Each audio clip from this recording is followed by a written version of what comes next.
I've talked to Democrats all day long, in different events and campaigning and fundraising and all these events that are going on, and I don't know a single one that would ever stand in the way of a earnest, hardworking individual from opening and starting and running a business.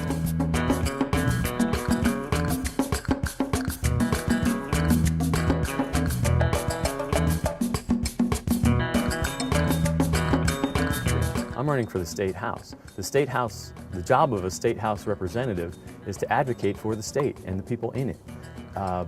Business, as a model, as a rule, is essentially out for the bottom line. They're out to make money, and there's nothing wrong with that. But at some point, there has to be an equilibrium. A corporation will make money at the expense of anything and everyone in order to maximize their profit. That's what their business model is written to say, and that's undeniable, and there's nothing wrong with that. You can make money, you can come here and make money. But if you're going to do it at the expense of our culture, if you're going to do it at the expense of our environment, if you're going to do it at the expense of the safety and welfare of our people, then somebody needs to stand up and say, no, we're not going to allow that to happen. That was the point of unions in the first place. That was the point of government oversight and regulation. I personally, I work right now in the hazardous material industrial hygiene field, and we pay a lot of attention to worker safety, workplace safety, and so I pay a lot of attention to OSHA and EPA regulations, and I hear people criticize them all the time as some sort of an intrusion in their life. And I simply say to them, the reason that these regulations are in place is because somebody died.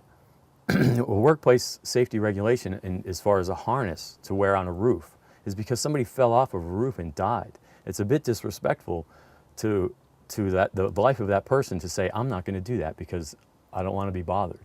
I'm not going to have booms and buoys in place to clean up an oil spill. I'm not going to have these regulations in place or the equipment in place to handle these things because the likelihood of it happening is so remote that we're just going to do a smoke and mirrors thing, copy and paste a safety protocol and program and send it to the Gulf of Mexico, where you have interventions with polar bears written into a safety plan for Louisiana. It's clearly cut, copy, and paste, and it's just window washing.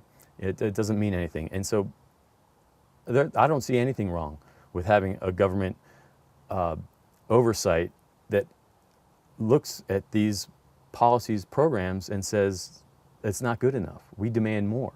We demand our people be protected. We demand our environment be protected. This is our state. This is our home. This is where we live. These are our friends, neighbors, families, co-workers. I don't want to see anybody die today because the corporation wants to make a bottom line. This is the message that I hear over and over, that, at all costs, business at all costs.